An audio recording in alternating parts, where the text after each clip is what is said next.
सर्वं शिवमयम शिवानंता शिवकृपानंता। আমরা গত ভিডিওতে আরম্ভ করেছি আলোচনা যে মঙ্গলের যে কর্কটে প্রবেশ এবং বক্রগতি এই সেলেস্টিয়াল ইভেন্ট বাকি সমস্ত সেলেস্টিয়াল ইভেন্টকে বিশেষভাবে প্রভাবিত করবে এবং নিজের তো তার আলাদা গুরুত্ব এবং তাৎপর্য আছেই। তো এই আসন্ন যে সময় এই বর্তমান অক্টোবর থেকে 2025-এর জুলাই আগস্ট অবধি এই সময়টা আমাদের জন্য অত্যন্ত ক্রুশিয়াল। নানান রকম গোচর সঞ্চার ইত্যাদি গতি পরিবর্তন। তো এই সময়কে সঠিকভাবে জীবনে যদি অতিক্রম করতে হয় তাহলে আমাদের কিছু সঠিক পদ্ধতি, কারেক্ট ফর্মুলা অ্যান্ড অ্যালগোরিদম মেনে চলতে হবে। যেটা গত ভিডিওতে বারবার উল্লেখ করেছি যে একটা সেলেস্টিয়াল ইভেন্ট, একটা রাশিফল, সে যে ফলই হোক না কেন, তার যে একটা ড্রপ ডাউন লিস্ট যে অমুক অমুক অমুক অমুক হবে মেষ থেকে মীন রাশি, এই সাংঘাতিক একটা যে অতি সরলীকরণ, টেরেবল ওভার সিম্পলিফিকেশন, এই দিয়ে জীবন চলবে না, জীবন চলে না এবং জীবন সাংঘাতিক দিন দিন একটা ভয়ঙ্কর অবনতি এবং অবক্ষয় আমাদের সকলের হয়ে চলেছে। তো আমরা একটা অভিনব যে দিক নিয়ে আলোচনা শুরু করেছি সেটাকে আজকে আমরা সেই জায়গায় মেনলি আমরা আজকে প্রবেশ করব। এটা অ্যাকচুয়ালি অভিনব কিছু না, এটাই পিওর জ্যোতিষ। তো এটা যেহেতু আমাদের জানা নেই, শোনা নেই, সেই জন্য আমাদের কাছে এটা হয়তো একটা খুব মিরাকুলাস ম্যাজিক্যাল লাগতে পারে, কিন্তু এর মধ্যে অ্যাকচুয়ালি সাংঘাতিক আউটল্যান্ডিশ কিছু নেই। বিষয়টা হচ্ছে সমস্যা কেন হয়। দুরকম জিনিস। আজকে একটা গ্রহ যদি তার নিজের ঘরে প্রবেশ করে তাহলে সে সেখানে কমফোর্টেবল, তার নিজের জায়গায়। The planet is in domicile. সেখানে কিছু এক্সেপশনস আছে, যেরকম মঙ্গল সবসময় ট্রাবল মেকার। সে নিজের ঘরে মেষে যখন প্রবেশ করেছিল, মনে করে দেখুন বহু মানুষের বহু সমস্যা হয়েছে। সে যখন বৃশ্চিকে প্রবেশ করবে বহু মানুষের বহু সমস্যা হবে। সেরকম অন্যান্য গ্রহদেরও নিজেদের ঘরে ইন ডোমিসাইল একটা কমফোর্ট লেভেল থাকে, বাট হিয়ার অ্যান্ড দেয়ার কিছু এক্সেপশনাল ডিস্টারবেন্স থাকেই। বাট ওভারঅল আমরা বলতে পারি ইন জেনারেল যে প্ল্যানেট ইন ডোমিসাইল, নিজের ঘরে বা ইন এক্সল্টেশন, যে উচ্চস্থানে, সেখানে তার একটা মোটামুটি কিছু আমরা পজিটিভ ইতিবাচক রেজাল্ট পাব। কিন্তু যখন সে অন্য প্ল্যানেটের ভাবে প্রবেশ করবে in the house of other planets, তখন কিন্তু তার নানান রকম মডিফিকেশন হবে, অসুবিধে হবে, সমস্যা হবে এবং সেখানে রেজাল্টেরও কিন্তু তারতম্য হবে। কেন হবে? কারণ আমার নিজের ঘরে আমি একরকমভাবে থাকি, আমার একটা কমফোর্ট লেভেল আছে। যখনই আমি পরগৃহে প্রবেশ করব তখন আমার সেখানকার যে নিয়ম নীতি, চলন বলন, খাওয়া দাওয়া, থাকার শোয়ার ব্যবস্থা, সব কিছু একটা আলাদা। তো আমাকে একটা সেখানে মানিয়ে নিতে হবে, আমাকে একটা অ্যাডাপ্টেবিলিটির প্রয়োজন আছে। এই যে অ্যাডাপ্টেবিলিটির জায়গাটা, এটা হচ্ছে বিশেষভাবে গুরুত্বপূর্ণ। এখানে একটা অন্য মানুষের ঘরে যখন আমরা যাই তখন আমাদের ব্যবহারটাও অনেক বেশি ফর্মাল হয়। খুব ঘনিষ্ঠ আত্মীয় বন্ধুর কাছে গেলেও একটা জায়গায় কোথাও যেন আমাদের একটা জড়তা থাকে। আমরা যতটা নিজেদের গৃহে ওপেন, কমফোর্টেবল, লুজ, ততটা কিন্তু আমরা সেখানে থাকতে পারি না। এই যে ডিফারেন্সটা, এইটা কেন হয়? কারণ আমাদের মধ্যে একটা এভলিউশনারি, একটা বিকাশমূলক একটা দিক আছে। আমরা অসভ্য, আদিম, আনসিভিলাইজড স্টেটে নেই। আমাদের সভ্যতার যে বিবর্তন হয়েছে তাতে আমাদের একটা কিছু নিয়ম নীতি, কিছু সিস্টেমস, ম্যানার্স, কার্টসি, সমাজের যে সমস্ত নিয়ম সেগুলো আমরা ফলো করি। এবার এই যে অ্যাডাপ্টেবিলিটিটা, এই অ্যাডাপ্টেবিলিটির জায়গায় সমস্যা হয় বলে গ্রহ নিজের যে ডোমিসাইল, নিজের ঘর বা তার যে উচ্চস্থান সেটা বাদে অন্য গ্রহের, বিশেষ করে তার যদি শত্রু গ্রহ হয়, তার শত্রু গ্রহের ঘরে বা অন্যান্য যে নিউট্রাল গ্রহ যদি হয় তার ঘরে প্রবেশ করলে সেখানে সে একটা অস্বস্তি বোধ করে, একটা আনকমফোর্টেবল জায়গা আসে এবং সেখান থেকে তার বিহেভিয়ারাল ডিস্টারবেন্স হয়। গতদিনের ভিডিওতে আমি একাধিক উদ্ধৃতি উল্লেখ করেছিলাম, আজকে আরেকটি উদ্ধৃতি উল্লেখ করছি আলবার্ট আইনস্টাইনের। আইনস্টাইন বলছেন, ওনার মতো একজন প্রবাদ প্রতিম বৈজ্ঞানিক, the measure of intelligence is the ability to change. The measure of intelligence is the ability to change. অর্থাৎ আমি কতটা বুদ্ধিমান, আমার কতটা বুদ্ধি আছে, আমি কতটা বুদ্ধিদীপ্ত, সেটা কিভাবে বোঝা যাবে? তার মাপকাঠি কি না আমি কতটা নিজেকে পরিবর্তন করতে পারি, মডিফাই করতে পারি, অ্যাডাপ্ট করতে পারি। এখানে এই উদ্ধৃতিটার মধ্যে বুধ আর শনির একটা দারুণ কানেকশন আমরা খুঁজে পাচ্ছি।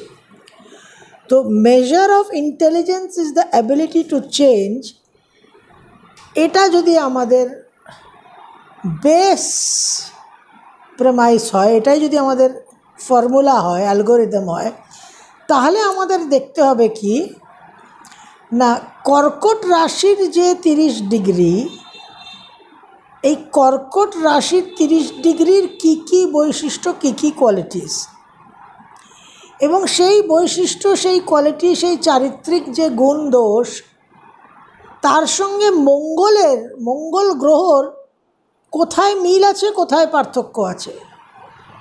মঙ্গল অতিথি যে আসবে, প্রবেশ করবে কর্কট রাশিতে, সে কোন কোন দিক দিয়ে অস্বস্তি বোধ করবে, বিরক্তি বোধ করবে, যেখান থেকে তার রিয়াকশন হবে।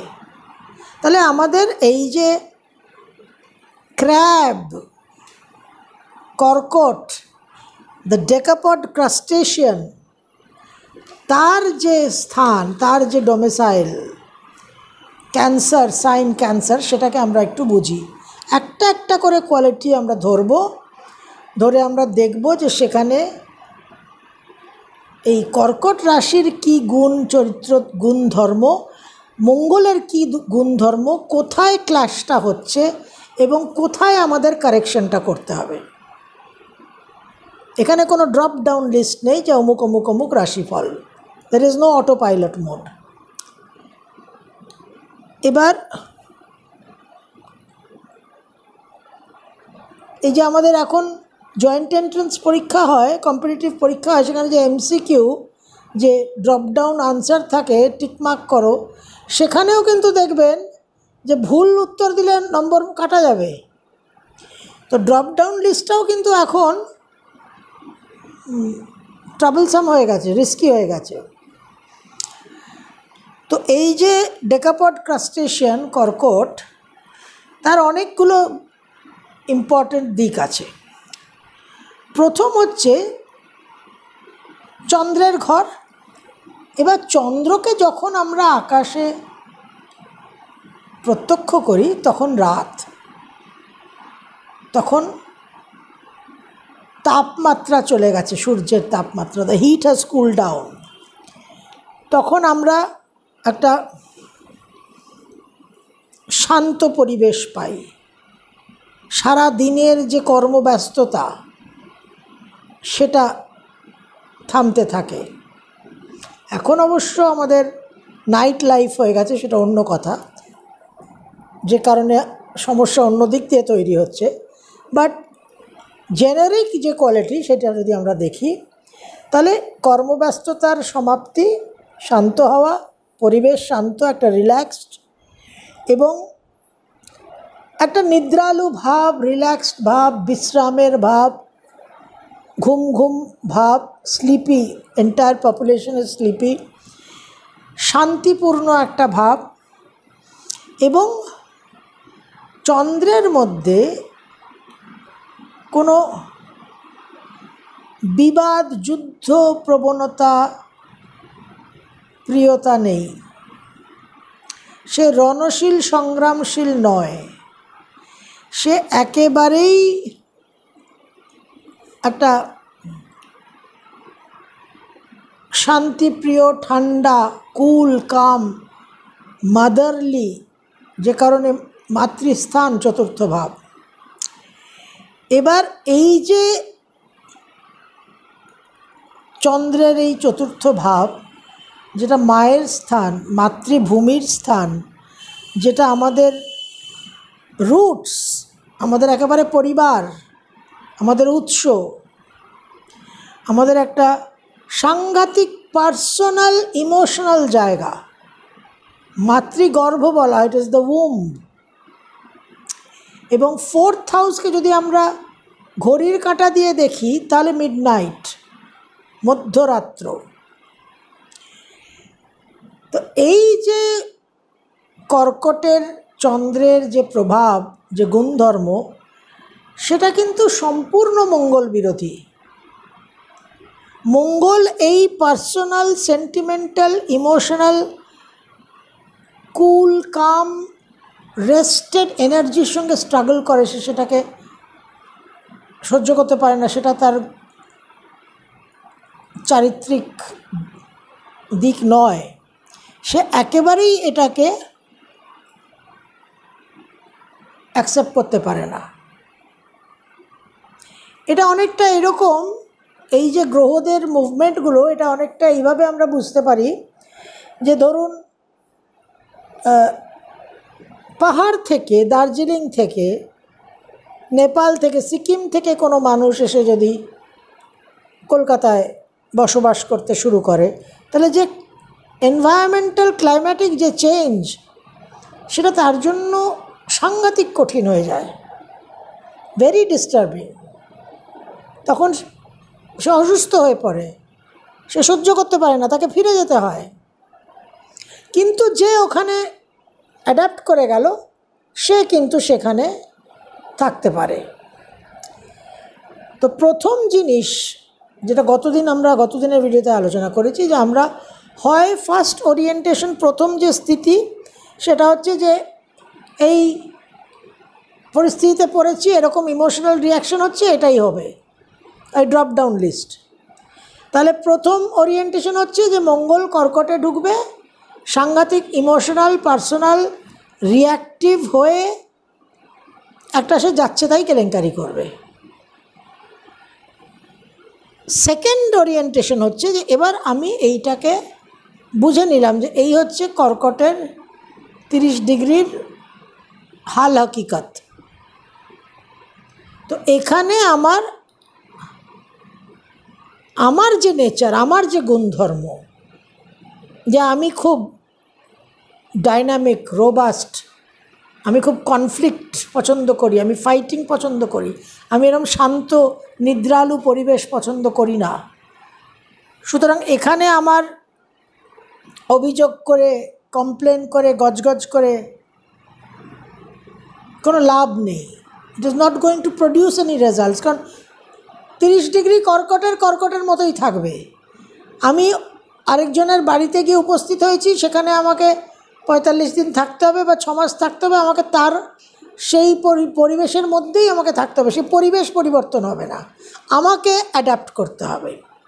এই যে অ্যাডাপ্টেবিলিটি, এই সেই আইনস্টাইনের কথা, the measure of intelligence is the ability to change.